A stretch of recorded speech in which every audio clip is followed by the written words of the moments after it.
Puji Tuhan. Selamat pagi saudara, shalom. Puji Tuhan, hari ini dengan sukacita saya boleh ada di tempat ini. Dan tadi pagi saya khotbah di ibadah yang pertama. Dan hari ini kebaktian yang kedua. Saya ingin menyampaikan sesuatu yang sederhana buat kita semua tapi penting untuk kita lakukan. Satu hari ada seorang anak namanya Tono. Dia melihat sebuah pohon mangga dan kemudian dia naik ke pohon mangga itu karena mangga-mangganya sudah mulai matang, saudara. Dan rupanya pohon mangga itu terletak di sebuah halaman milik seorang pendeta. Jadi Tono bermaksud mengambil mangga itu dengan diam-diam. Ketika dia sedang di atas, sedang asik memetik mangga, tiba-tiba pendetanya keluar. Dan pendetanya lihat, kenapa si Tono ada di atas pohon mangga saya gitu. Oh, ini pasti lagi mau nyolong gitu. Akhirnya Tono dipanggil turun, Tono turun kamu ke bawah. Tono yang sudah terlanjur ngambil 3 buah mangga, dia turun ke bawah. Dan kemudian Pak Pendetanya bilang begini, Tono, tahukah kamu bahwa mencuri itu dosa? Sekarang kamu berdoa minta ampun sama Tuhan. Akhirnya Tono sambil megang 3 buah mangga dia berdoa seperti ini. Tuhan Yesus, Tono minta ampun karena sudah ambil 5 buah mangga. Pendetanya bilang bukan 5, 3, doa lagi. Dan kemudian Tono berdoa lagi, Tuhan Yesus, Tono minta ampun karena sudah ambil 5 buah mangga. Wah, ini pendeta mulai kesel, saudara. Tono, kamu berdoa yang benar, bukan 5, 3. Doa lagi sekali lagi. Dan Tono berdoa untuk ketiga kalinya. Tuhan Yesus, Tono minta ampun karena Tono sudah ambil 5 mangga. Hari ini 3, besok 2 lagi katanya. Jadi rupanya sudah direncanain, saudara. Saudara, banyak orang bergumul dengan karakter seperti dia, seperti Tono ini. Karakter kebohongan.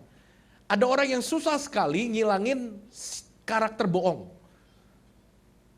Sehingga dia bilang begini, Pak, aduh kenapa ya saya susah sekali untuk ngilangin karakter bohong. Kalau ngomong maunya bohong, udah kebiasaan bohong. Pertama-tama saya rasa dosa sih Pak waktu bohong. Sekarang saya merasa berdosa kalau tidak bohong. Nah ini parah saudara.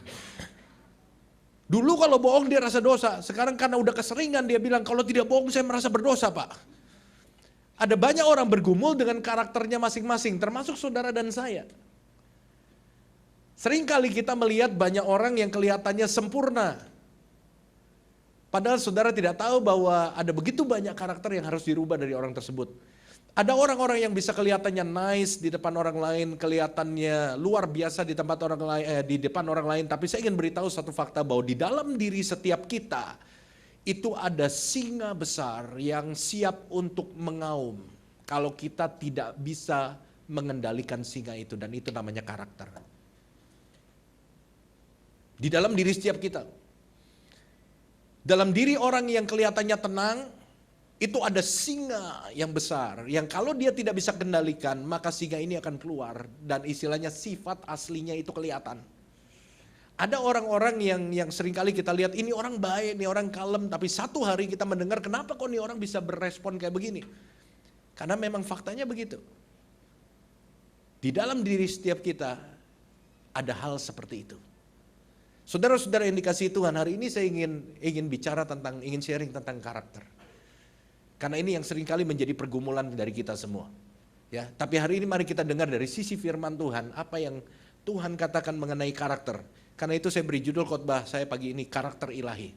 Mari kita lihat yang pertama, yang basic. Apa yang dimaksud dengan karakter? Karakter itu adalah sifat seseorang. Watak atau tabiat seseorang, ini yang disebut dengan karakter. Ya, sifat kita, watak kita, tabiat kita. Dan perlu saudara ketahui bahwa Tuhan itu memandang karakter kita itu jauh lebih penting daripada apapun juga di dalam diri kita. Tuhan itu memandang karakter kita lebih penting daripada posisi kita di kantor. Tuhan itu memandang karakter kita lebih penting dibandingkan dengan talenta kita. Tuhan itu memandang karakter kita jauh lebih penting dibandingkan dengan prestasi kita. Tuhan itu memandang karakter kita, memperhatikan karakter kita itu jauh lebih penting daripada kekayaan kita, daripada kehebatan kita melayani. Karakter kita itu jauh lebih penting. Kenapa? Karena karakter itu adalah fondasi yang kuat untuk sebuah keberhasilan. Orang yang berhasil kalau nggak punya karakter yang kuat, keberhasilannya gampang runtuh. Karena itu selain kita membangun prestasi kita naik, kita juga harus membangun karakter kita lebih kuat. Lebih tinggi Anda berada di atas, lebih kuat Anda harus membangun fondasi Anda, yaitu karakter Anda. Lebih tinggi Anda naik ke atas di dalam pekerjaan Anda, di dalam bisnis Anda, di dalam karir Anda, lebih kuat Anda harus membangun di bawah, karakter Anda, fondasi Anda. Orang kalau berhasil tapi karakternya nggak dibangun dengan kuat, maka keberhasilannya gampang runtuh. Kita lihat aja, ada banyak sekarang artis yang kemarin rasanya kita belum dengar namanya, tahu-tahu tiba-tiba dibicarain banyak orang. Apa tuh yang lagi in tuh yang cewek semua isinya 24 orang? Apa? Bukan Cherry Bell mah cuma dikit. Apa 48 tuh? Ya, DKT ya. JKT48 itu ceweknya 24 orang kalau nggak salah ya. Nyanyinya keroyokan saudara, udah kayak pasar malam saudara. Dulu belum ada. Rasanya baru-baru booming beberapa waktu ini kan, betul kan? Kayaknya kemarin belum dengar gitu. Ada beberapa artis lain yang naiknya cepat. Tapi mereka tidak membangun karakter mereka sekuat mereka membangun karir mereka. Kita lihat, kita tunggu aja. Beberapa bulan kemudian kita dengar artisnya ini begini, begitu, dan akhirnya nggak ada lagi. Tapi di sisi yang lain kita juga melihat ada artis-artis yang naik, tetapi mereka tetap berada di atas. Karena apa? Karena mereka punya karakter yang baik. Salah satu contohnya teman saya namanya Ari Wibowo, saudara pasti kenal. Orang yang sangat baik, orang yang membangun karakternya dengan baik, dan sampai hari ini walaupun ada banyak artis baru yang muncul, tapi dia selalu cerita, puji Tuhan Jeff masih dipakai, puji Tuhan Jeff pasti masih ada job, ntar disuruh jadi presenter ini, bahkan sekarang dia lagi booming di Singapura dan Malaysia. Karena dia membangun karakternya dengan baik, saudara. Dia membangun karakternya dengan kuat, sehingga ketika dia berada di atas, fondasinya tuh udah siap. Ingat, prestasi Anda, kepandaian Anda, talenta Anda bisa membawa Anda naik ke atas, tetapi karakter Anda yang akan mempertahankan Anda untuk tetap berada di sana.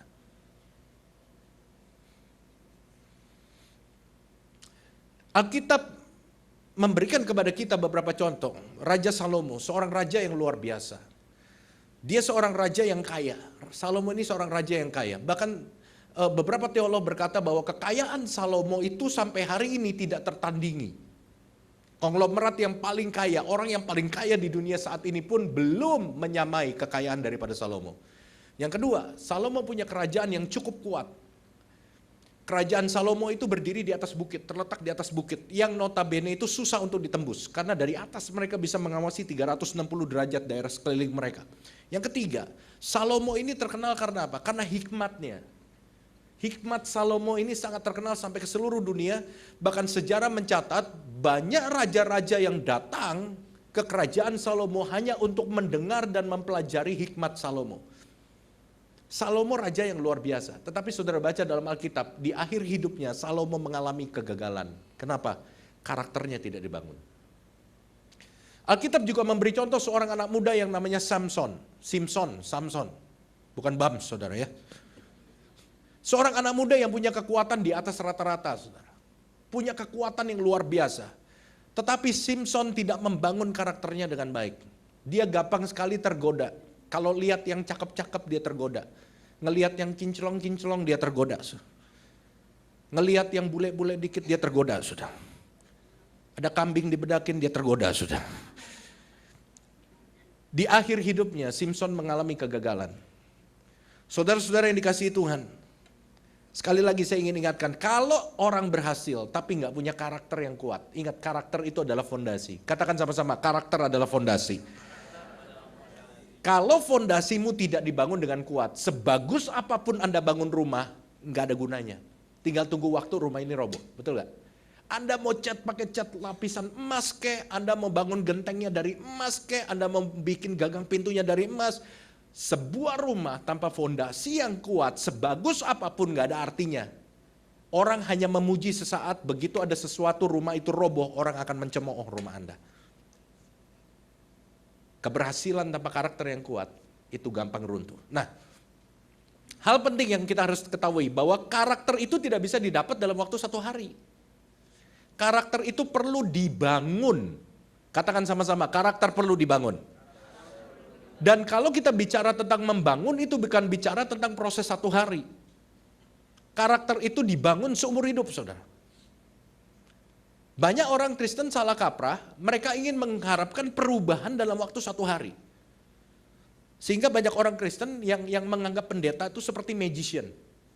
Pendeta bukan magician, pendeta bukan tukang sulap. Banyak orang Kristen minta didoakan sama pendeta dengan pandangan apa? Kalau udah ditumpangin tangan, begitu pendeta bilang amin, hidup gua berubah. Dan kalau mereka ternyata tidak berubah, mereka kecewa dan nyalain pendeta.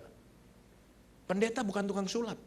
Dan karakter tidak bisa dirubah dalam waktu satu hari. Pak, tolong doakan saya dong, Pak. Kenapa? Apa yang mau didoain? Iya nih Pak, saya orangnya punya karakter emosian. Saya ini pemarah, Pak. Tolong doain saya dong, Pak. Dalam bayangan dia datang dalam keadaan sebagai pemarah, orang yang emosian. Begitu ditumpangin tangan, pendeta bilang amin. Dia berpikir bahwa setelah pendeta ngomong amin, dia berubah. Jadi makhluk halus. Makhluk yang halus gitu lah. Dari pemarah jadi halus gitu. Nggak bisa. Tapi banyak orang Kristen bayangannya kayak begitu. Maunya berubah cepat. Pemarah, begitu didoain, tahu jadi langsung sabar. Dijitak diam, ditendang diam, saudara. Digebukin diam gitu. Kagak bisa begitu kan. Karakter itu berubah melalui proses. Karunia Anda bisa dapatkan dalam waktu sesaat. Waktu Anda sedang menyembah Tuhan, waktu Anda sedang nyanyi, waktu Anda sedang berdoa dengar firman Tuhan. Tuhan mau memberikan karunia khusus kepada Anda, plek Anda bisa dapat. Tapi yang namanya karakter tidak bisa didapat dirubah dalam waktu satu hari. Yang mengerti katakan amin. Nah, saya ajak kita melihat ada 4 hal penting yang harus kita miliki untuk membentuk karakter kita. Yang pertama-tama kita harus mengalami yang namanya bertobat, pertobatan atau perubahan dalam pola berpikir. Ini sesuatu yang jarang untuk disendengkan bersama-sama antara bertobat dan perubahan dalam pola berpikir. Mungkin Anda bertanya, Pak, apa hubungannya bertobat sama perubahan pola pikir? Saya mengerti karena banyak orang itu ketika mereka mendengar kata bertobat, mereka udah punya imajinasi sendiri, saudara.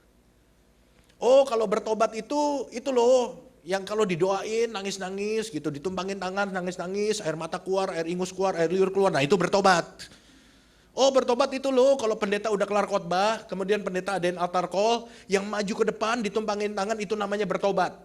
Tetapi kenyataannya ada banyak orang yang ditumpangin tangan, yang meresponi altar call, yang waktu didoain nangis, pulang hidupnya gak berubah. Apakah itu yang namanya bertobat? Banyak orang yang tiap minggu kalau misalnya mau didoain, dia datang, dia maju ke depan, ditumpangin tangan, tapi begitu pulang, kerja nipu jalan lagi. Pulang sampai rumah gampar istri lagi.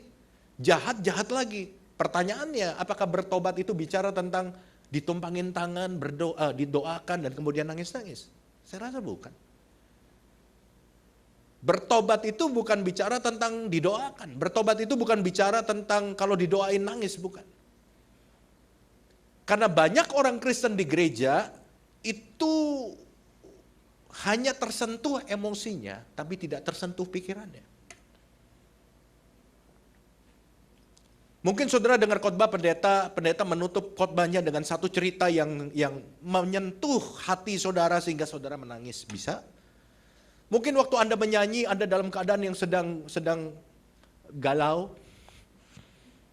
Anda sedang dalam keadaan yang punya beban berat dan waktu Anda nyanyi kata-kata di dalam penyanyian itu, di dalam lagu itu menyentuh hati Anda bisa nangis. Dan banyak orang Kristen di gereja itu, kenapa hidupnya tidak berubah? Karena mereka hanya tersentuh emosinya doang. Ketika berada di dalam gedung persegi 4 ini. Pulang hidupnya gak berubah. Karena apa? Bertobat itu bukan bicara tentang tersentuh emosinya. Bertobat itu berasal dari kata metanoia. Tahu metanoia? Pernah dengar? Toko buku tuh di seberang rumah tuh metanoia tuh. Metanoia itu artinya perubahan di dalam pola pikir. Itu artinya katanya metanoia. Sehingga bertobat itu yang memakai kata metanoia, itu bertobat itu artinya berubah di dalam pola pikir, bukan tersentuh emosinya. Roma 12 ayat yang kedua. Alkitab bilang begini, janganlah kamu menjadi serupa dengan dunia ini, tetapi apa saudara? Berubahlah oleh pembaruan budimu, renew your mind, perbaharui pikiranmu, sehingga kamu dapat membedakan manakah kehendak Allah, apa yang baik, yang berkenan kepada Allah, dan yang sempurna. Kata berubahlah oleh pembaruan budimu itu memakai kata metanoia. Berubah oleh pembaruan budimu, perubahan dalam pola pikir, itu kata metanoia yang artinya juga bertobat. Jadi sekali lagi saudara, yang namanya bertobat itu bukan bicara tentang nangis, bukan bicara kalau didoain nangis, bukan. Bertobat itu dengan sadar kita merubah pola pikir kita. Seorang di dalam Alkitab memberikan contoh orang yang sudah merubah pola pikirnya, namanya Paulus. Paulus bilang apa? Yang dulu kuanggap keuntungan bagiku, sekarang kuanggap apa? Rugi. Karena pengenalan akan Kristus. Ini orang yang sudah mengalami metanoia. Yang dulu aku anggap untung, sekarang sejak aku kenal Kristus, aku tahu itu gak berkenan. Kalau aku lakukan lagi, itu kuanggap rugi. Inilah contoh orang yang sudah mengalami metanoia. Paulus dulu suka menganiaya orang Kristen. Dia kejar orang Kristen, ditangkap, dibunuh, dikejar-kejar, diburu orang Kristen. Itu kesukaan Paulus. Dan kalau dia berbuat seperti itu merupakan keuntungan buat dia. Karena dia benci orang Kristen. Tapi sejak dia kenal Yesus, dia ketemu sama Tuhan, dia ngomong, yang dulu itu kalau aku lakukan lagi sekarang, itu dosa, itu kuanggap rugi. Gimana dengan kita, saudara? Sebelum kenal Tuhan, mungkin orientasi Anda di dalam bekerja itu cuma cuan. Bahkan ada yang dinamain cuan cia.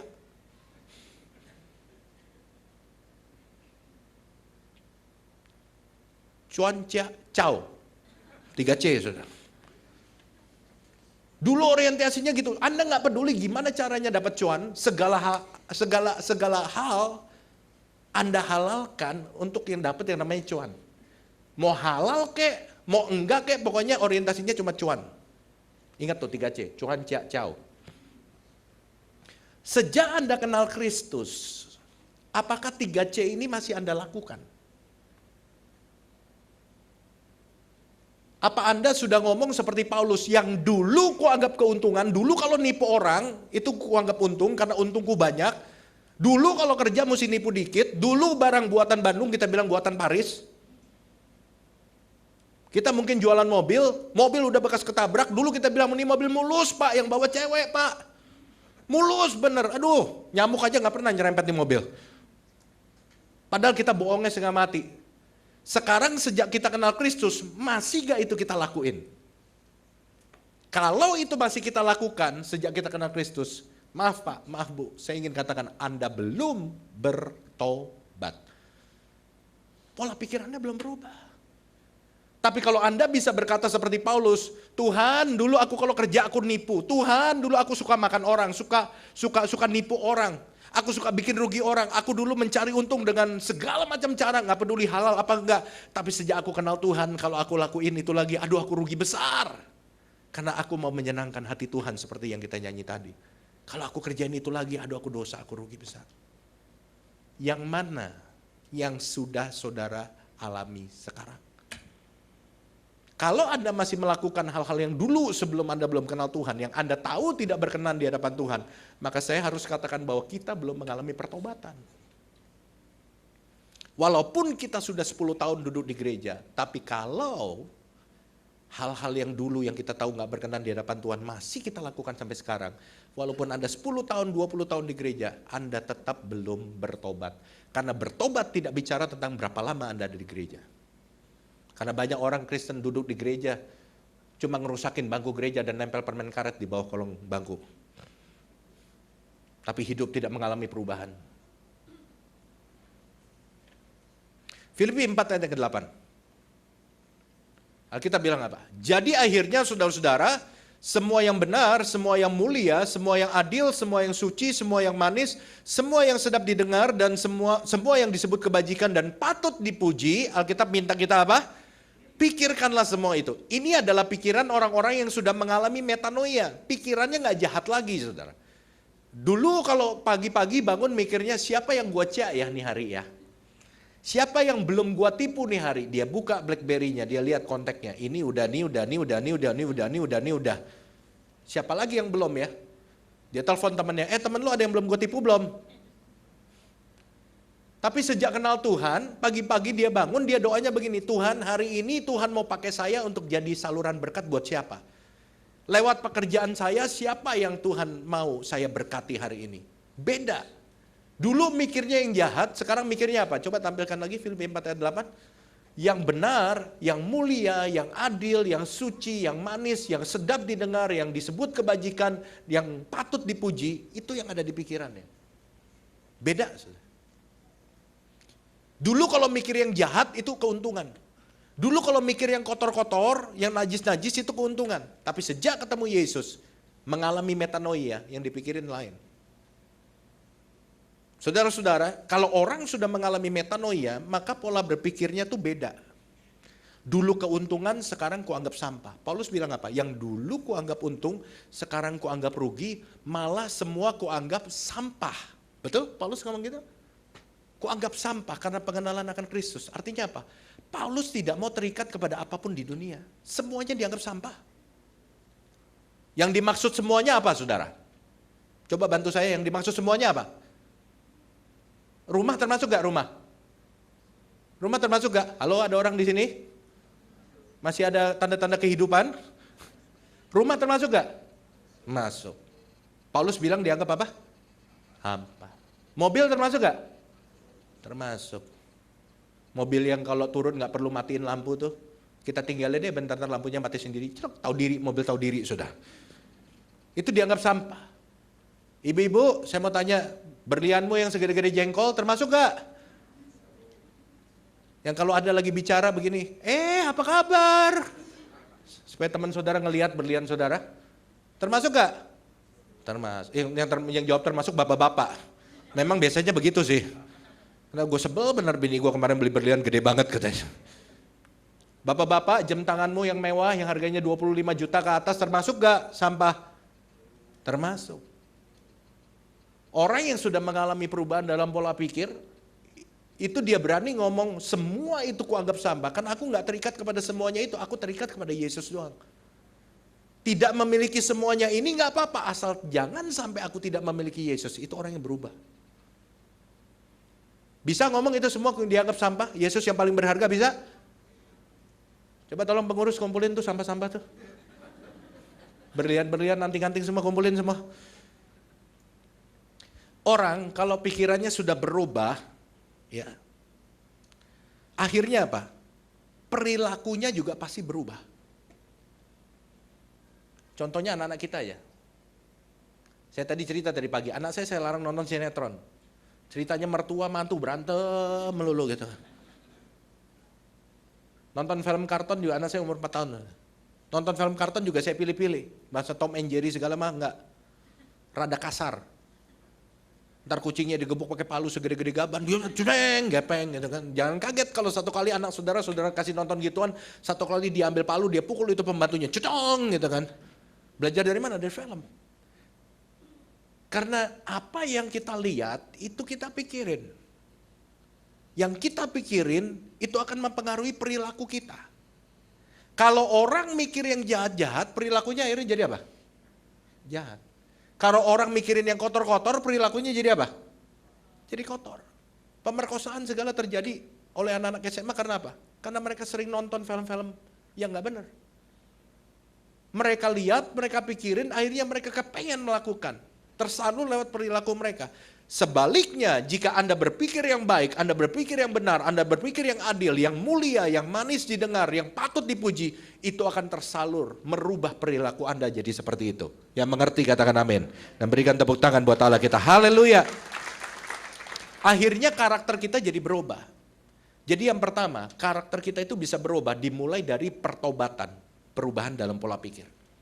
Yang kedua, supaya karakter kita bisa berubah, kita perlu yang namanya kerelaan untuk dibentuk. Atau lebih sering mungkin saudara mendengar istilah teachable spirit. Roh yang mau diajar. Saudara ini termasuk orang yang mau ditegur, gampang dikasih masukan, atau termasuk orang yang susah dikasih masukan? Suami-suami coba mulai pandang istrinya. Dan lihat makhluk menyeramkan di balik wajah istrimu. Saudara termasuk orang yang gampang ditegur apa susah? Karena banyak orang ngomong begini, Pak, kalau mau negor Bapak itu mesti hati-hati loh Pak. Kenapa? Orangnya gak suka ditegur. Orangnya gampang tersinggung. Kalau orang gampang tersinggung pasti banyak dosanya. Benar. Pendeta khotbah jangan bohong, dia tersinggung. Pendeta khotbah jangan berdosa, dia tersinggung. Pendeta khotbah jangan sombong, dia tersinggung. Itu orang pasti banyak dosanya. Pengumpul dosa, koleksi dosa. Dikhotbahin apa aja tersinggung. Orang itu kalau ditegur, itu cenderungnya nolak, saudara. Manusia itu kalau ditegur, cenderungnya nolak. Orang pada umumnya nggak suka ditegur. Saya mau nanya sama saudara, lebih gampang mana terima pujian sama terima kritikan? Jawab sama-sama, jangan jujur. Iya, dosa Anda diampuni hari ini. Itu satu bukti bahwa ternyata kita ini lebih nggak suka kalau ditegur. Lebih gampang menerima pujian dibandingkan dengan kritikan.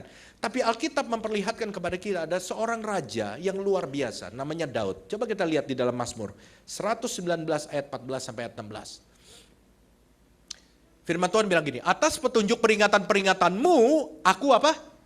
Bergembira seperti atas segala harta. Aku hendak merenungkan titah-titahmu dan mengamat-amati jalan-jalanmu. Aku akan bergemar dalam ketetapan-ketetapanmu. Firmanmu tidak akan kulupakan. Perhatikan ayat 14. Dalam bahasa sehari-harinya, kalau saya boleh ucapkan dalam bahasa sehari-hari, Alkitab bilang begini ayat 14. Kalau aku diperingati oleh engkau, oleh Tuhan, maka aku apa? Aku apa? Bergembira. Bahkan Daud menggambarkan, aku kalau ditegur, aku bergembira. Bergembiranya seperti apa? Seperti aku bergembira atas semua harta yang aku miliki. Hartanya Daud kan banyak. Orang yang punya harta banyak pasti bersuka cita dong. Ya paling nggak bersuka cita dia punya duit banyak. Dia bilang apa? Kalau aku ditegur, itu sukacitaku tuh sama seperti aku bersuka cita karena aku punya harta banyak. Ini orang kayak gini jarang apa banyak?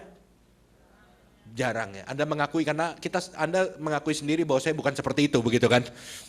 Ini kalau ibu-ibu punya mantu seperti ini, tolong dijaga baik-baik dan dilestarikan. Karena ini makhluk langka, saudara. Daud adalah orang yang suka ditegur. Dia bilang kalau Tuhan menegur aku gak marah. Aku gak nolak, aku bersuka cita.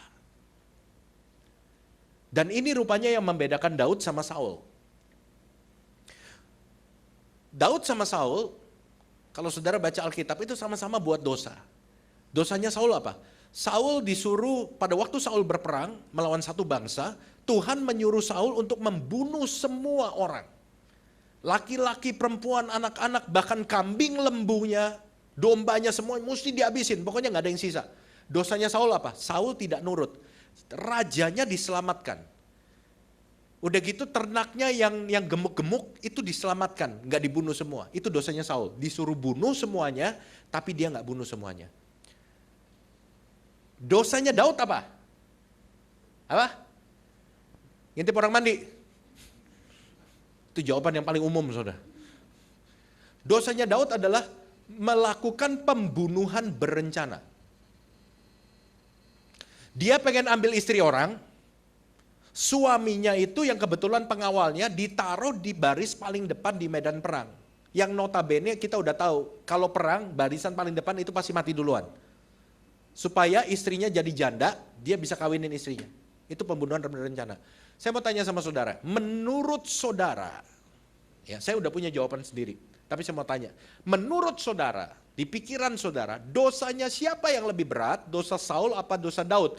Dosa Saul adalah dia disuruh bunuh, dia diizinkan membunuh semuanya, Tuhan minta dia bunuh semuanya, tapi dia gak bunuh semuanya, itu dosanya. Dosanya Daud adalah dia ngambil istri orang dan dia bunuh suaminya. Beratan mana dosanya? Beratan Daud, saya setuju.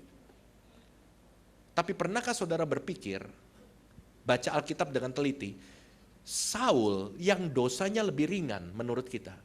Ketika Saul berbuat dosa, kedudukannya posisinya sebagai raja itu langsung diturunkan sama Tuhan, dicopot. Tapi Daud yang kita tadi sama-sama setuju dosanya lebih berat, ketika dia berbuat dosa, kedudukannya sebagai raja itu ditetapkan sama Tuhan. Dia tetap jadi raja. Kenapa? Aneh kan? Mestinya yang dosanya lebih berat dicopot kan? Yang dosanya lebih ringan dipertahanin. Tapi ini dosanya lebih ringan malah dicopot. Yang dosanya lebih berat malah diteguhkan jadi raja. Kenapa? Pada waktu Nabi Samuel datang kepada Saul, Nabi Samuel bilang, Saul, kenapa engkau tidak taat kepada Tuhan? Engkau disuruh membunuh semuanya, tapi kenapa rajanya engkau selamatkan? Dan itu aku mendengar suara kambing lembu domba. Kenapa kamu tidak bunuh? Apa yang dijawab oleh Saul, dilakukan Saul? Waktu Saul diberitahu bahwa dia salah, Saul tidak mengaku kesalahannya, Saul membela diri. Saul cari alasan, Saul cari segala macam cara untuk membenarkan dirinya. Padahal udah jelas-jelas dia salah. Dia bilang begini, begitu, begini, begitu. Oh, lembu-lembu itu aku selamatkan, yang gemuk-gemuk aku ambil supaya aku bisa mempersembahkan persembahan yang terbaik buat Tuhan. Karena aku tahu lemak yang harum itu, yang berbau harum itu menyenangkan hati Tuhan. Dia cari banyak alasan padahal dia udah salah. Dan Tuhan udah tahu dia salah. Tuhan tegur dia lewat Nabi Samuel, tapi Saul itu mengelak. Dan Tuhan tidak suka kalau orang udah salah, itu cari alasan. Itu tandanya orang itu tidak mau dibentuk. Nggak punya teachable spirit. Karena itu Tuhan bilang lewat Nabi Samuel, mulai hari ini Tuhan mencopot kedudukanmu sebagai raja. Pada saat itu juga Saul diturunin jadi raja. Ketika Nabi Nathan datang kepada Daud, Nabi Nathan bercerita, memulai dengan sebuah cerita. Dan kemudian Nabi Nathan bertanya kepada Daud, menurut kamu siapakah yang salah? Dan Daud berkata, orang ini bersalah dan orang ini harus dihukum, kata Daud. Nabi Nathan langsung bilang, engkaulah orang itu Daud. Engkau bersalah di mata Tuhan. Pada waktu Daud ditegur, apa yang Daud lakukan? Daud tidak sepatah kata pun mencari alasan dan membenarkan dirinya. Daud langsung berkata, aku telah berdosa di hadapan Tuhan. Daud langsung menunjukkan dirinya bahwa dia punya karakter mau ditegur. Dia ngaku salah. Dan ternyata respon seperti ini, karakter seperti ini yang menyenangkan hati Tuhan. Bahkan di dalam Mazmur ada satu pasal yang secara khusus itu menuliskan tentang penyesalan Daud. Daud menyesal sekali atas dosa yang dia lakukan. Dia gak cari alasan, dia tidak menyalahkan pihak lain. Dia bilang, aku bersalah di hadapan Tuhan. Jangan angkat rohmu Tuhan daripadaku. Daud gak ngomong tuh sama Nabi Nathan, tunggu dulu dong, jangan langsung nyalain saya. Saya gak ngapa-ngapain. Saya ada di rumah saya gak ngendap-ngendap ke rumah wanita itu dan kemudian ngintip dari lubang pintu kamar mandi, enggak. Saya lagi di atas. Yang harus kita persalahkan adalah siapa yang bangun rumah wanita ini sehingga kamar mandinya gak ada atap ya. Ini yang harus kita cari orangnya. Arsiteknya. Yang harus kita hukum, kita kelitikin dia sampai mati. Daud tidak cari alasan apapun. Daud bilang, aku bersalah di hadapan Tuhan. Aku minta ampun sama Tuhan. Dan rupanya karakter Daud seperti ini yang membuat Tuhan berkenan kepadanya. Sehingga walaupun dia bersalah, Tuhan mengampuni dan Tuhan tetap mengokohkan kedudukannya sebagai raja. Saudara yang dikasihi Tuhan, kita ini cenderung kalau dikritik orang itu langsung nolak. Bisa gak kita belajar kalau orang tegur kita, orang ngeritik kita, orang kasih masukan sama kita, respon pertama kita adalah terima dulu. Terima dulu. Kalau ada orang bilang, kamu sombong. Terima kasih Pak, saya akan renungkan perkataan saya, minta maaf kalau menurut Bapak saya sombong. Kita pulang, kita mikirin, kenapa tuh orang bisa ngomong kita sombong. Saya dulu orang yang gak suka dikritik. Anda termasuk orang yang bisa dikasih masukan gak sih? Oh, di gereja ngomong bisa. Begitu bapak-bapak ngomong bisa, isinya langsung Di gereja ngomong bisa, begitu sampai rumah dia kalungin lagi tuh papan. Untouchable. Tidak bisa disentuh. My word is a law. Wah, perkataanku adalah hukum. Saya dulu orang yang gak bisa dikritik. Jangan berani-berani kasih masukan ke saya. Jangan berani-berani kritik saya. Tapi saya mulai berubah. Setelah mengetahui kebenaran demi kebenaran, saya mulai berubah. Dan saya simpulkan begini, perhatikan baik-baik. Mungkin ini berguna buat saudara. Kalau orang kritik saudara, belajarlah untuk menerima lebih dahulu. Kenapa? Karena saya percaya di dalam setiap kritikan, sepedas apapun, sekasar apapun, setajam apapun, dalam setiap kritikan yang orang berikan sama kita, kalau kita punya kebesaran hati untuk merenungkan, itu pasti ada nilai kebenarannya, walaupun cuma sedikit. Pasti ada. Emang gak enak waktu dikritik? Emang gak enak? Tapi kalau kita punya kebesaran hati dan kita mau belajar untuk dibentuk, terima. Dan kita renungkan. Kalau kita renungkan dengan hati dan kepala yang dingin, kita akan menemukan dalam setiap kritikan, itu pasti ada nilai kebenarannya. Yang baik buat kita. Walaupun cuma sedikit, tapi ada. Karena seringkali, saudara, tanpa kita sadari, kita itu bisa berubah. Betul gak? 10 tahun yang lalu mungkin kita nggak kayak begini. Kita bisa berubah. Dulu mungkin waktu kita kerjaannya masih jadi sales, masih naik motor. Kita orang yang gampang bergaul, kemana-mana kita mau nyapa. Ya kan? Kalau ke gereja, shalom Pak, shalom Bu, gini. Tuhan mulai berkati kita, mulai naik gitu kan. Dari roda 2 jadi roda 3, oh itu turun dong saudara bajai. Dari naik motor jadi naik mobil gitu kan. Kemudian jabatan mulai naik, ekonomi mulai naik gitu ya. Kadang-kadang, tidak semua. Kadang-kadang tanpa kita sadari kita ini bisa mengalami perubahan. Ada orang-orang yang tanpa sadar dengan perubahan ekonominya mereka mulai sedikit sombong, tidak mau bergaul. Bisa aja saudara, betul gak? Kita harus menyadari ini. Pelayan-pelayan Tuhan mungkin dulu pelayanannya cuma doa. Nggak kelihatan sama jemaat di ruangan 4 persegi. Saya tidak meremehkan pelayanan doa. Semua pelayanan bisa terjadi karena didukung oleh pelayanan doa. Tapi mungkin ada kesempatan melayani di depan mimbar, jadi singer, bisa dilihat orang, bisa bergaya begini, begitu kan. Ada kalanya, bisa aja kita mulai berubah sikapnya. Mulai sombong. Dan kadang-kadang, seringkali Tuhan pakai orang di sekeliling kita untuk menegur kita. Karena itu jangan langsung nolak kalau orang kritik kita. Terima dulu. Katakan terima kasih kepada orang yang menegur saudara. Renungkan di rumah. Pasti ada sesuatu yang baik. Pasti ada sesuatu nilai kebenarannya. Karena orang tidak melakukan sesuatu tanpa alasan. Ingat ini. Ini yang kedua. Mulai rada panas kan kupingnya kan? Nggak apa-apa deh. Berarti kena dong. Ya. Yang ketiga. Supaya karakter kita bisa dibentuk, kita perlu yang namanya berdisiplin rohani. Disiplin rohani. Apa artinya disiplin rohani? Disiplin rohani itu artinya saudara punya waktu untuk bersaat teduh, berdoa, membaca Alkitab, berpuasa, memaintain hubungan saudara dengan Tuhan secara disiplin dari hari ke hari. Itu yang dimaksud dengan disiplin rohani. Anda punya waktu untuk beribadah yang Anda lakukan secara rutin. Anda memaintain itu. Saudara-saudara, segala sesuatu di dalam hidup kita itu tidak terjadi secara tiba-tiba. Tidak ada orang yang tiba-tiba jadi suka doa, nggak ada. Nggak ada orang yang tiba-tiba bisa berdoa semalam suntuk, nggak ada. Semua itu dimulai, semua yang terjadi dalam hidup kita itu dibentuk lewat sebuah kebiasaan. Sekali dilakukan, 2 kali dilakukan, 3 kali dilakukan, lama-lama jadi kebiasaan dilakukan terus, lama-lama jadi karakter kita, jadi sifat kita.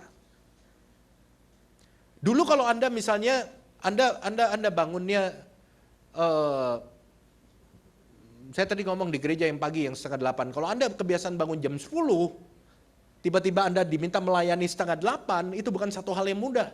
Karena 7:30 Anda diminta melayani, Anda harus datang paling tidak setengah jam paling telat sebelumnya. Dan untuk datang jam 7 pagi di tempat ini, Anda mungkin perlu waktu sekitar persiapan 1 jam sampai 1,5 jam sebelumnya Anda udah mesti bangun. Tapi kalau rumah Anda di Serpong, Anda mungkin mesti tengah malam Anda mesti bangun. Itu kalau naik mobil. Kalau naik motor mungkin sehari sebelumnya Anda mesti tidak boleh tidur. Karena motor nggak bisa lewat jalan tol.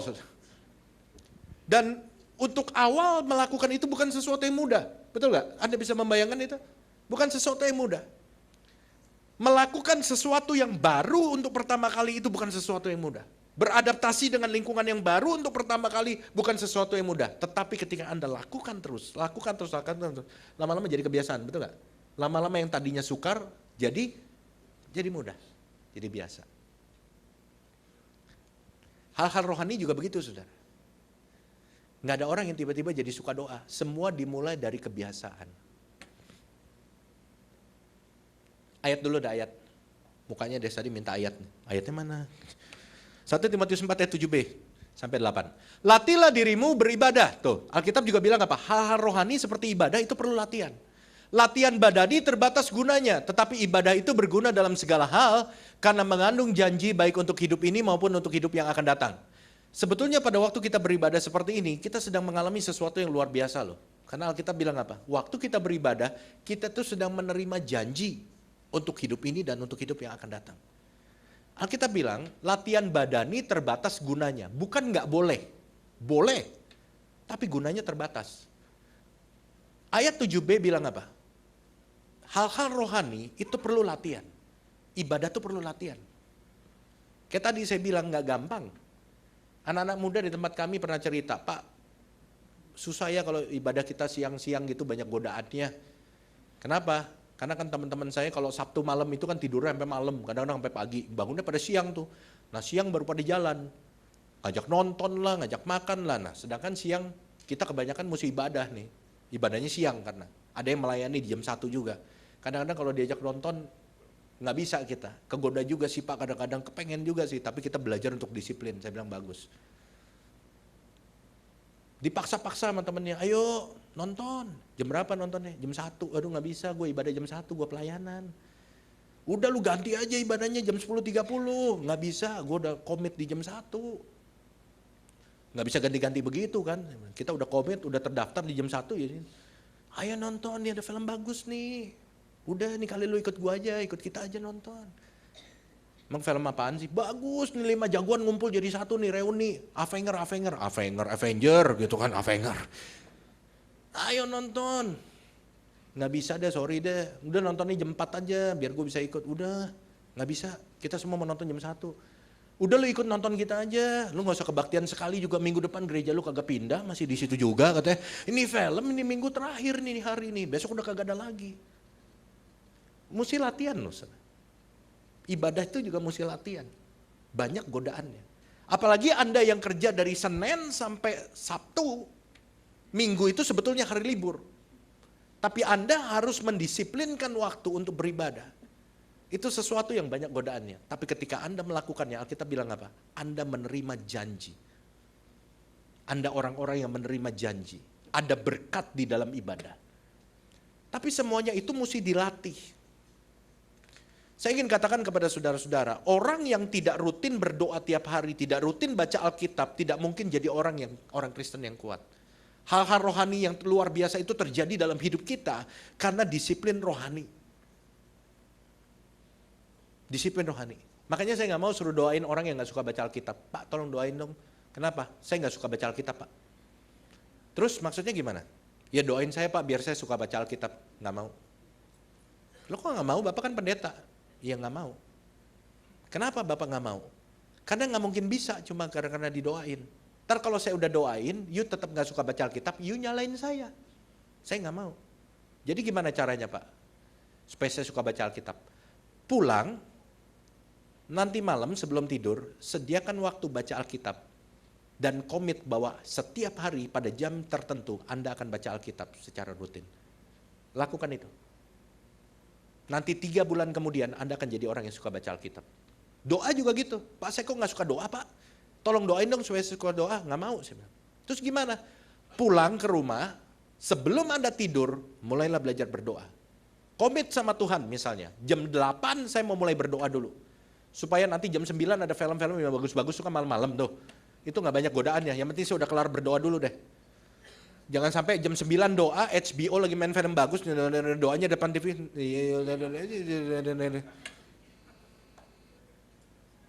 Lakukan itu tiap hari, nanti selama 2 bulan Anda akan jadi orang yang suka berdoa. Tapi jangan suruh saya doakan supaya Anda suka berdoa. Saya bukan pesulap, saya bilang. Semua dimulai itu dari kebiasaan. Saudara bisa ngerti apa yang saya ngomong? Memberi pun itu mesti didisiplinkan loh saudara.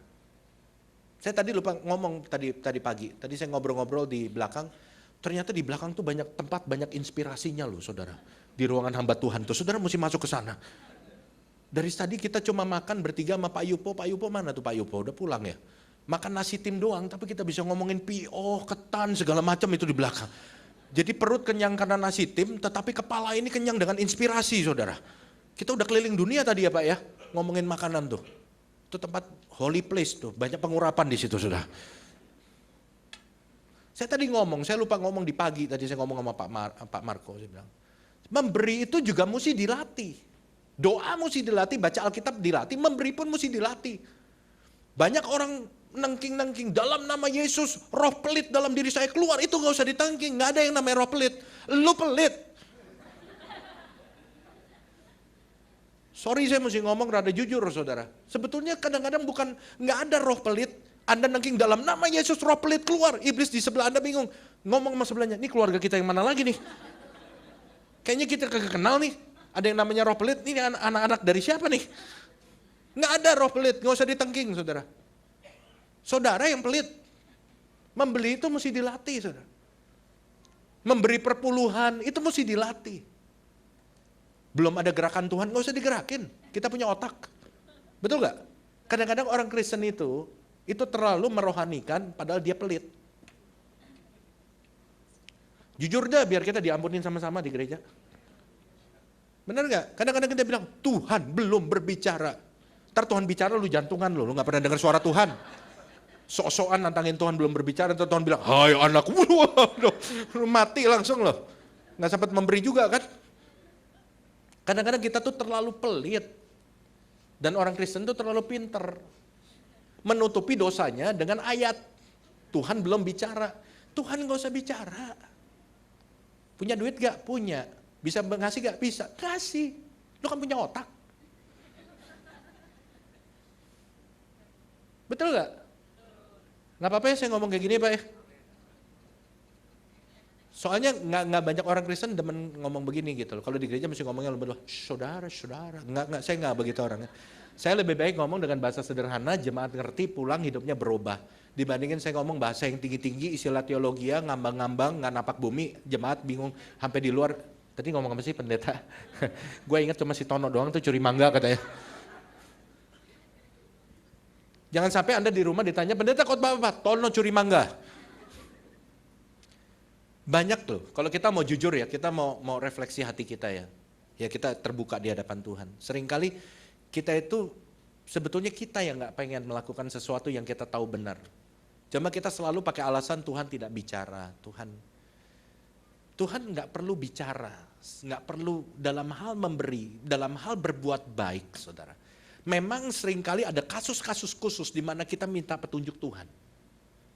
Tetapi seandainya Tuhan tidak memberikan petunjuk dalam bentuk yang Anda inginkan, yang Anda pikirkan, Anda punya hati nurani dan akal budi. Betul gak? Tuhan kasih kita akal budi dan hati nurani itu untuk kita pakai. Bukan untuk kita ngambangin dan minta Tuhan plak. Selalu Tuhan drive hidup kita. No. Setiap kita itu punya will. Good will. Adam dan Hawa dikasih pilihan. Mau makan buahnya apa enggak? Dari awal penciptaan manusia, artinya Tuhan tidak drive mereka, Tuhan tidak jadikan dia seperti robot. Yang cuma diciptakan secara fisik dan Tuhan pegangin kepalanya begini-begini, enggak. Dan Tuhan tidak akan perlakukan kita seperti itu. Anda punya will, Anda dikasih akal budi, Anda dikasih hati nurani. Ketika Anda pergi ke rumah Tuhan, Anda diberkati, Anda mau memberi pada waktu persembahan, Anda dikasih free will. Anda dikasih hati nurani. Seberapa besar cinta Anda sama Tuhan, Anda bisa nyatakan juga lewat pemberian Anda. Karena itu Tuhan menggambarkan, mensejajarkan dirinya dengan Mamon. Anda tidak bisa beribadah kepada dua tuan. Anda tidak bisa mengabdi kepada Tuhan dan kepada Mamon. Kenapa? Karena Tuhan tahu Mamon ini berbahaya. Mamon bisa menggantikan Tuhan. Di dalam Alkitab Tuhan tidak membandingkan dirinya dengan yang lain selain dengan Mamon. Anda boleh cari itu. Karena Tuhan tahu Mamon ini yang bisa menggantikan posisinya Tuhan di dalam hidup manusia. Jadi Anda gak perlu nunggu Tuhan bicara. Jangan sampai Anda nunggu nggak memberi, terakhir Tuhan berbicara dalam hidup Anda. Pulang, blak, mati. Memberi itu perlu latihan. Jadi sekali lagi saudara, orang yang nggak punya disiplin rohani itu pasti nggak bisa jadi orang Kristen yang kuat. Banyak orang Kristen berpikir begini, sekarang ini banyak orang yang datang bilang, mungkin saudara suka dengar, ada orang yang suka ngomongin, kenapa ya rohani gua tuh naik turun?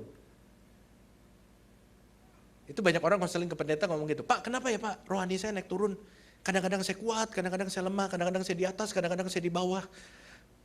Kalau ada orang nanya gitu, saya cuma nanya satu pertanyaan. Dan biasanya ini konseling kelar. Saat teduh kamu gimana? Itu aja yang saya tanyain. Biasanya dia bilang, biasanya jawabnya lama sambil megang jari. Apa Pak? Pertanyaannya Pak? Udah mulai rada budak dikit saudara. Saat teduh kamu gimana? Ya gitu sih Pak, naik turun juga. Ya udah itu jawabannya. Pulang, saat teduh yang rutin, nanti rohani kamu juga naik. Selesai. Sekarang banyak orang maniak ikut retret. Kalau dia berasa rohaninya lemah sedikit, dia ikut retret. Ikut retret 4 hari 3 malam, 1 hari 4 session. Banyak doa, ya kan di retret banyak doa kan? Banyak doa, banyak baca Alkitab. Dengar khotbah terus tiap hari selama 4 hari. Saya mau tanya, 4 hari 3 malam dikhotbahin, banyak doa, banyak baca Alkitab, pulang rohaninya naik gak? Naik. Pulang retret rohaninya naik. Jalan rada ngambang. Ketemu temennya, dari mana lo? Gue baru pulang dari retret. Pantesan muka lu bersinar. Terus lu sekarang jadi suka baca Alkitab dong, sama suka doa. Nggak perlu. Lu kok nggak perlu? Di retret banyak gue baca Alkitab. Gue 4 hari 3 malam men. Di retret gue baca Alkitab. Pagi saat teduh. Dengar firman Tuhan waktu khotbah. Buka Alkitab. Udah tuh pendeta Alkitabnya ayatnya banyak banget lagi. Udah gitu khotbah aja 4 kali 1 hari. Sebelum gue tidur gue disuruh saat teduh lagi. Baca Alkitab lagi. Lu bayangin 4 hari gue baca Alkitab. Doa juga gue gak perlu, gue udah banyak doa di situ. Pagi bangun gue doa, pokoknya mata melek lu mesti doa aja. Sebelum khotbah gue doa, selesai khotbah gue doa, mau makan siang gue doa, mau istirahat siang gue doa, bangun tidur gue doa. Malam terakhir gue doa malam semalam suntuk, gue cuma ikut suntuknya doang. Lu bayangin gue udah banyak doa di retret men, 4 hari 3 malam gue udah gak perlu doa lagi. Pulang retret, rohaninya naik. Tapi nggak baca Alkitab, nggak doa. 3 bulan kemudian rohaninya makin naik apa turun? Turun. Kok gue jadi lemes lagi ya? Dulu kayaknya pulang retret nyanyi haleluya 12 kali, baru 3 kali udah getar-getar gue. Sekarang udah 50 kali bolak-balik side A side B, gue belum getar-getar juga. Telepon temennya, gereja lu ada retret gak? Ada, daftarin gue dong. 4 hari 3 malam, naik lagi ke puncak, ikut retret. Dikhotbahin lagi, banyak doa, banyak baca Alkitab. Pulang rohaninya naik gak? Naik. Tapi nggak baca Alkitab lagi, nggak doa lagi. 3 bulan kemudian turun rohaninya. Saya kasih tahu, saya paling sebel sama orang kayak ginian nih. Orang kayak gini yang bikin jalanan di puncak jadi macet. Lemes dikit dia retret naik ke puncak, lemes dikit dia retret naik ke puncak. Ini yang bikin saya kagak pengen ke puncak nih orang kayak begini nih. Gara-gara dia puncak macet terus saudara. Saudara yang dikasihi Tuhan, saya tidak anti yang namanya retret dan KKR, tidak. Tapi saya ingin beritahu saudara, retret dan KKR yang bikin rohani kita jadi kuat itu bukan retret dan KKR. Retret dan KKR itu cuma trigger. Trigger itu apa ya? Pemicu yang bikin shocking saudara. Kalau saudara lagi lemah kayak digoncangin, bangun, ayo bangkit lagi. Saudara digembleng, saudara dipump up, saudara dibakar lewat retret, lewat KKR. Sehingga rohani saudara naik lagi. Tapi akhirnya saudara kan gak bisa di puncak terus setiap hari. Anda harus pulang ke real life saudara, ke kehidupan saudara yang sebenarnya. Peperangan yang sesungguhnya terjadi waktu Anda pulang ke Jakarta. Dan yang bikin Anda tetap kuat, apa yang Anda lakukan setiap hari, bagaimana Anda maintain hubungan saudara dengan Tuhan pada waktu Anda di Jakarta. Itu yang bikin Anda kuat. Yang sehari-hari Anda lakukan, itu yang saya bilang disiplin rohani. Disiplin rohani, saat teduh pribadi, doa pribadi, baca Alkitab pribadi, kemudian Anda belajar hidup di dalam kebenaran yang tiap hari Anda lakukan seperti itu yang jadikan Anda orang Kristen yang kuat. Bukan retret, bukan KKR. Anda gak bisa ikut retret dan KKR setiap hari, betul? Tapi Anda harus menciptakan retret dan KKR setiap hari di dalam hidup Anda. lewat disiplin rohani. Saya kasih contoh gini. Sekarang 11:30 lewat 5. Sekalian ngingetin udah hampir waktunya makan siang. Kalau mungkin Anda habis pulang ini Anda berencana makan dimsum. Ya kan? Anda ngobrol sama teman Anda gitu kan. Lagi khotbah gitu kan, lagi dengar khotbah tiba-tiba perut Anda keruyukan terus Anda bebe teman Anda ping gitu kan. Terus teman Anda jawab, pong. Terus kemudian Anda tanya, pulang mau kemana? Belum ada rencana, paling makan. Terus Anda bilang, dimsum yuk. Teman Anda bilang, ayo. Cuma kita doa dulu, katanya. Loh ngapain doa sekarang, kata teman Anda belum. Kita doa supaya Pak Pendeta khotbahnya jangan panjang-panjang. Anda rencana makan dimsum lah. Dan kemudian Anda pergi ke restoran dimsum yang all you can eat. Buffet. Bayar sekali, Anda makan sepuasnya. Anda makan banyak bener. Banyak bener. Anda makan banyak, melebihi kapasitas Anda. Teman Anda sampai ngelihat, gue ngelihat lu makan capek gue. Gue baru makan siomay 1, ngeliatin lo makan kenyang gue langsung katanya. Anda makan banyak bener gitu loh. Waduh banyak bener dah. Ambil lagi. Anda cara bawanya tuh bukan 2 piring kayak restoran Padang. Teman Anda nanya, lu ngapain sih ngambil sebanyak itu? Makan pelan-pelan aja, ngapain sih makan banyak-banyak katanya. Ntar juga keluar lagi kalau habis, santai-santai aja kita makan dimsum, buffet tuh santai, kita sambil ngobrol. Udah gitu lu tumben makan banyak banget, gak pernah gue lihat lu makan sebanyak ini. Iya, mumpung buffet, gue mau makan sebanyak-banyaknya buat seminggu. Lumayan kan murah, pengiritan. Bayar sekali makan sebanyak-banyak, gue gak makan lagi seminggu, makanya gue makan sama-sama. Gue rapel nih hari makanan buat sampai minggu depan. Minggu depan gue mau makan buffet lagi. Enggak begitu kan? Betul gak? Kalau Anda lakukan itu, yang ada 2 hal yang terjadi. Yang pertama, Anda akan jatuh sakit. Yang kedua, besok kalau Anda kembali ke restoran itu, foto Anda ada di depan, dicoret. Nggak boleh masuk Anda. Ini orang mengganggu ketertiban umum dan kemudian merugikan perusahaan, begitulah. Di bawahnya ada tulisan DPO, daftar pencarian orang. Walaupun Anda makan sebanyak-banyaknya, tapi kalau besok Anda nggak makan, Anda akan lemes. Betul nggak? Yang membuat Anda kuat itu bukan Anda makan sebanyak-banyaknya buat 1 minggu, enggak. Yang buat Anda kuat adalah Anda makan secara teratur setiap hari. Kuncinya setiap hari. Anda makan secara teratur secukupnya setiap hari. Rohani Anda bisa kuat bukan karena Anda ikut KKR. Buah, acaranya besar, acaranya megah, urapan Tuhan luar biasa. Saya percaya Tuhan bisa bekerja dan Tuhan bekerja di situ. Anda dijamah Tuhan gitu dan kemudian Anda menganggap that's it. Anda jadi orang yang sudah kuat dan Anda nggak perlu memaintain lagi. No. Ingat, Anda perlu makan setiap hari untuk menjaga stamina Anda tetap kuat. Anda perlu yang namanya disiplin rohani tiap hari untuk menjaga stamina rohani Anda tetap kuat. Ngerti gak? Jadi dimsum gak kita ntar? Jadi sekali lagi ya, saya nggak anti yang namanya retret sama KKR ya. Enggak. Tapi semua mesti dilatih. Nggak bisa orang jadi suka berdoa karena ditumpangin tangan, nggak bisa orang jadi suka baca Alkitab karena ditumpangin tangan, nggak bisa. Mesti dilatih. Nggak bisa orang jadi suka doa semalam suntuk. Kalau Anda mau mulai berdoa, jangan yang rumit-rumit, jangan bikin komitmen yang susah-susah. Pak Pendeta, saya mau mulai berdoa, saya akan berdoa 1 jam tiap hari. Jangan. Jangan. Anda hanya berdoa 5 menit, 55 menit Anda tidur dalam roh. Percaya dah sama saya. Bikinlah komitmen yang mudah-mudah, Pak saya akan belajar berdoa minimal 5 menit lah 1 hari dulu. Selama 1 minggu Anda maintain 5 menit, Anda naikin 10 menit, Anda naikin 15 menit. Jangan mulai dari yang paling susah. Nanti Anda jadi malas berdoa. Dan hamba-hamba Tuhan di tempat ini jangan minta jemaat mulai dari yang susah. Belajar berdoa ya, mulai berdoa 1 jam. Kalau orang nggak biasa, nanti lama-lama akhirnya apa? Gue disuruh doa 1 jam, daripada gue dosa gak nyampe 1 jam, 13 menit udah tidur, 13 menit udah tidur gue.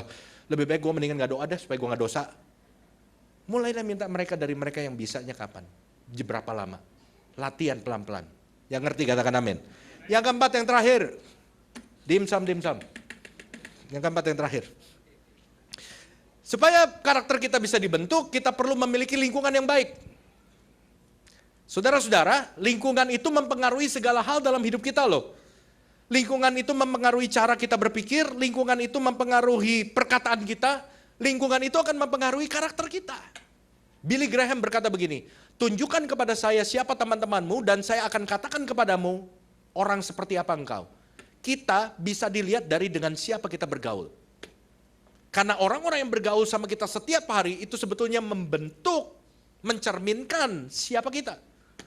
Kalau Anda bergaul dengan orang yang pesimis, Anda akan jadi orang yang pesimis. Kalau Anda bergaul dengan orang yang optimis, Anda akan jadi orang yang optimis. 1 Korintus 15 ayat 33. Janganlah kamu sesat, pergaulan yang buruk merusakkan kebiasaan yang baik. Jadi Alkitab bilang pergaulan itu ada pengaruhnya gak? Ada. Kalau Anda punya kebiasaan yang baik, tapi Anda bergaul dengan orang-orang yang punya kebiasaan buruk, maka Anda bisa berubah ke sono. Kalau Anda tahu hari ini Anda punya pergaulan yang buruk, jangan lama-lama di situ. Ambil langkah Yusuf, lari keluar, bukan lari di tempat. Karena apa? Karena pergaulan itu akan membentuk Anda seperti apa. Saya katakan satu hal yang penting nih. Kalau Anda punya anak, ajarkan ini kepada anak-anak Anda sebelum terlambat. Ya. Orang itu sukses, nomor satu bukan ditentukan oleh ini. Kayaknya banyak muka-muka tidak setuju nih Pak Marco seperti tadi pagi. Karena selama ini kita diindoktrinasi belajar yang pintar biar sukses. Orang tua dulu begitu tuh. Sekolah yang pintar, bukan belajar yang pintar. Sekolah yang pintar. Biar sukses. Tapi saya ingin katakan, orang sukses nomor satu bukan ditentukan oleh ini. Bukan karena kepandaiannya. Pintar itu perlu, harus. Pandai itu harus. Tapi ada yang lebih penting dari pandai. Orang sukses ditentukan dari hubungan dengan orang lain. Bagaimana dia memaintain hubungan orang lain. Anda boleh pinter, IP Anda boleh 4, tapi kalau Anda tidak mampu membina hubungan yang baik dengan orang lain, Anda mau kerja di mana? Anda mau jualan apa? Tapi Anda tidak terlalu pinter, jangan goblok-goblok banget sih, 2 tambah 2 aja mikirnya 2 jam, jangan sampai begitu banget. Anda biasa-biasa aja lah, average lah. Tapi Anda mampu menciptakan hubungan yang baik dengan orang lain lihat karakter Anda baik, orang lain lihat Anda rajin, orang lain lihat Anda kinerjanya baik, tapi secara pendidikan akademis Anda rata-rata. Tapi setiap kali ketika Anda bisa membina hubungan yang baik dengan orang lain, setiap kali orang lain punya proyek, pertama kali dia akan ingat akan Anda. Ini orang baik nih, kinerjanya baik, kredibilitasnya baik, orangnya jujur. Nggak terlalu pinter sih memang, nggak punya kelebihan yang terlalu gimana. Tapi orangnya hubungannya baik selama ini. Ngomongannya benar, kasih dia aja proyeknya. Anda jualan barang Anda lebih mahal dari orang lain. Tapi Anda orangnya jujur. Barang jelek Anda bilang jelek. Pak jangan beli yang sekarang Pak, ini kebetulan datang barangnya jelek. Nanti aja next Pak. Mungkin yang sekarang Anda bisa cari sama orang lain dulu. Tapi yang next yang udah datang nanti kalau barangnya bagus saya kasih tahu Bapak. Anda mungkin harga lebih tinggi dari orang lain. Tapi orang akan bilang sama temennya, lu kalau mau nyari barang ini sama dia. Lebih tinggi dikit, tapi lu aman. Barangnya kalau dia bilang jelek, bagus, aman, lu cari sama dia. Lu jangan beli sama toko itu, nama tokonya Haleluya, tapi orangnya gila setengah mati.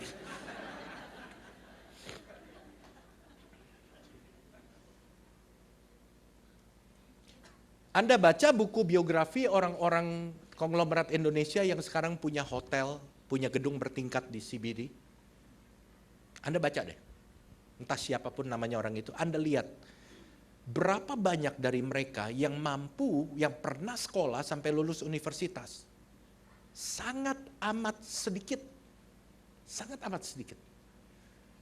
Kebanyakan dari mereka itu lulus SD, kebanyakan dari mereka lulus SMP, lulus SMA, sangat sedikit orang yang lulus universitas. Tapi kenapa hari ini mereka bisa punya gedung-gedung bertingkat, menguasai perdagangan di Indonesia, punya hotel dan lain sebagainya? Karena pada waktu mereka muda, mereka berhasil membina hubungan yang baik dengan segala kalangan. Salah satu pengusaha orang keturunan Chinese di Indonesia, bukan yang udah mati, bukan Pak Lim. Ada satu lagi saya nggak mau sebut nama orangnya. Walaupun ada banyak berita jeleknya tentang dia, tentang cara kerjanya segala macam. Tapi saya mendengar dari teman saya yang dekat sama orang ini, kalau saya sebut inisial, saudara pasti tahu, bahwa dia dari muda, dia itu membina hubungan yang baik dengan aparat, angkatan darat dan lain sebagainya. Disuruh apa, dia kerjain, dia nggak bilang enggak. Disuruh cari apa, iya saya cariin. Dia bilang iya dulu aja. Dan dia serve mereka dengan baik, sampai hari ini saudara. Dia mau bangun apa, nggak ada yang nggak bisa. Sekolah nggak tinggi. Karena mampu membina hubungan yang baik. Karena Anda dinilai punya karakter yang baik. Dan karakter yang baik itu salah satunya ditentukan dari pergaulan yang baik. Pergaulan itu mempengaruhi Anda. Kalau Anda misalnya Anda orang yang optimis ya, Anda bergaul dengan orang yang pesimis. Teman-teman Anda pada bilang hidup susah ya sekarang ya. Enggak, kita nggak boleh begitu dong. Ya, Anda optimis nih ya, kita nggak boleh begitu dong. Kita mesti punya harapan. Ya tapi hidup ini susah, kita mesti punya harapan. Ayo bangkit. Besok datang lagi ke situ. Teman Anda ngomong lagi, hidup ini susah ya. Teman-temannya bilang, iya hidup susah, gue punya masalah ini, ada 6 orang nih, semua pada ngomong masalah semua. Anda satu-satunya yang optimis. Hari kedua Anda bergaul sama mereka, Anda bilang, mesti punya harapan, ayo bangkit. 2 bulan aja berteman sama orang gitu. Hari ke-60, Anda datang, hidup ini susah ya. Bener loh, bener. Susah habis bener, berubah. Teman-teman Anda jadi bingung, kok lu jadi begini? Pergaulan yang buruk merusak kebiasaan yang baik. Tapi kalau Anda adalah orang yang pesimis, Anda ngumpul sama orang-orang yang optimis, Pak, jalan kemana-mana mentok nih. Jangan ngomong begitu, kita kan punya Tuhan. Dunia boleh sama-sama susah, tapi Tuhan yang menentukan hidup kita. Berkat itu bukan ditentukan oleh keadaan dunia, tapi oleh Tuhan. Ayo bangkit. Hari kedua saudara masih ngomong negatif, hari ketiga masih negatif. Lama-lama kan saudara diomongin begitu terus sama teman saudara berubah. Jadi optimis. Lingkungan itu mempengaruhi. Saya tutup dengan satu cerita, satu ilustrasi. Ada juragan punya burung beo. Pemain musik bisa siap dulu. Burung beo ini jago banget ngomong, juara terus saudara. Udah gitu burung beonya nih cepat sekali untuk merekam apa yang orang ngomong. Jadi daya tangkapnya tuh jago, makanya dia juara terus. Satu kali juragan ini pengen pergi ke luar negeri selama 2 minggu. Jadi dia titipin nih burung beo ke tetangganya. Gue titip burung beo gue ya, nih gue kasih makanannya. 1 hari 3 kali tolong kasih makan. Oh iya, dia pergi 2 minggu sudah. 2 minggu kemudian juragan ini balik, dia ambil burung beonya dari tetangganya. Thank you ya, udah jagain burung beo gue. Sehat-sehat kan? Sehat burung beo lu, gue kasih makan kayak yang lu bilang. Ya udah, ditaruh di rumah dong. Diperhatiin 1 hari, 2 hari, 3 hari, kok nih burung beo aneh gitu. Nih burung beo pintar ngomong. Kalau bosnya misalnya bangun tidur gitu keluar dari kamar, dia bilang selamat pagi gitu. Burung beonya nyaut pagi gitu saudara ya. Kira-kira beginilah saudara, lebih persis lah. Ini kok udah 3 hari gitu ya, ini kok suaranya aneh gitu loh. Diajak ngomong selamat pagi, responnya begini. Diajak ngomong apa responnya begitu terus. Ini kok beo bunyinya cuma satu macem gitu kan. Dia pergi ke rumah temennya. Burung beo gue sakit ya, udah lu ngomong aja jujur, gak apa-apa, gue gak marah. Kenapa emang? Burung beo gue suaranya aneh sejak pulang dari rumah lu. Emang lu kasih makan apa sih? Gue kasih makan makanan dari lu. Lu kasih makan berapa? Sehari 3 kali seperti lu bilang. Kok jadi aneh ya? Lu taruh di mana? No, di sono. Ditaruh di sebelah toilet.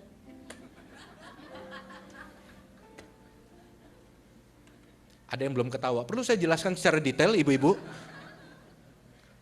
Burung beo ini ditaruh di sebelah toilet. Kloset duduk. Ya tiap hari dia dengarnya begitu. Dia dengar orang ngedet melulu tiap hari. Udah gitu tuh tempat kos lagi. Yang datang ke sono hilir mudik. Kayak orang pulang dari lebaran saudara. Makanya begitu dibawa pulang, yang keinget sama dia cuma itu, dia ditanya sama majikannya, selamat pagi Beo. Sehat-sehat Beo. Yang direkam sama dia tuh itu. Tiap hari di toilet 2 minggu, saudara bayangin. Apa yang didengar, yang Anda dengar, itu akan mempengaruhi cara pikir Anda. Yang Anda konsumsi tiap hari itu akan mempengaruhi cara pikir Anda. Otak kita tuh seperti hard disk tadi saya bilang. Cuma Pak Marco pakai istilah yang lebih teknis, yang lebih canggih. Hard disk itu hanya kalau dipanggil keluar, dia hanya bisa mengeluarkan apa yang udah pernah direkam di dalam. Misalnya Anda rekam lagunya, Anda pengen dengar lagunya Justin Bieber, ya. Tapi Anda nggak pernah rekam. Yang Anda rekam, Halo Halo Bandung. Waktu Anda panggil keluar, yang keluar Halo Halo Bandung. Apa yang Anda masukin di dalam hard disk Anda setiap hari?